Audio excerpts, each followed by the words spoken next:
ఎవరి కొరకు సంపాదిస్తున్నారు? ఎవరి కొరకు ఎవరు బ్రతుకుతున్నారు?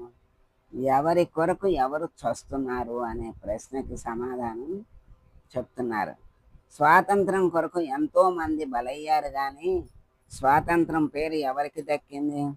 ఒక వ్యక్తి బాగా డబ్బు సంపాదించి కూడబెట్టి సంతానం మగపిల్లలు లేకపోవడంతో ఆడబిడ్డలు ఉంటే ఇల్లరకం తెచ్చుకుంటే ఆ ఆస్తి అంతా ఎవరు అనుభవిస్తారు? కష్టపడి రూపాయి రూపాయి జమ చేసుకుని బంగారం కొనుక్కుని బంగారం ఒంటి నిండా పెట్టుకుని పెళ్ళికి వెళ్ళి వచ్చేటప్పుడు ఏ దొంగో ఎత్తుకుపోతాడు. తేనెటీగలు ఎంతో కష్టపడి తేనెను పోగు చేస్తాయి, అది ఎవరో దొంగలిస్తారు. ఒక వ్యక్తి ఎంతో కష్టపడి జ్ఞానాన్ని సంపాదిస్తాడు, ఆ జ్ఞానం తన సంతానానికి దక్కుతుందన్న గ్యారంటీ లేదు. దానికి ఎవరు అర్హులో వారే జ్ఞానాన్ని పొందుతారు. ఎవరు ఎలా సంపాదించినా ఎవరికి దక్కాలో అది వారికే దక్కుతుంది. తాను అనుభవించవచ్చు, లేకపోతే అనుభవించకపోవచ్చు. ఎవరికి ప్రాప్తం ఉందో వారే అనుభవిస్తారు.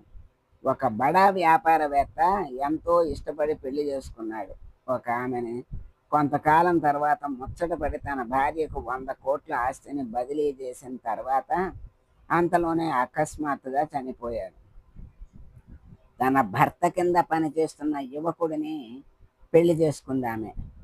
ఎంతో ఇష్టపడి చేసుకుంటే ఆ యువకుడు, ఎన్నాళ్ళు నేను నా బాస్ కింద పని చేస్తున్నానని అనుకున్నాను, కానీ నా బాసే నా కోసం పనిచేసి ఇంత సంపద కూడబెట్టాడు అని అనుకున్నాడు.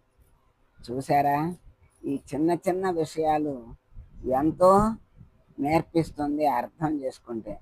ఎంత సంపాదించామన్న దానికన్నా ఎక్కువ కాలం ఆరోగ్యంగా తృప్తిగా జీవించామన్నదే ముఖ్యం. ఆరోగ్యమైన జీవితం కోసం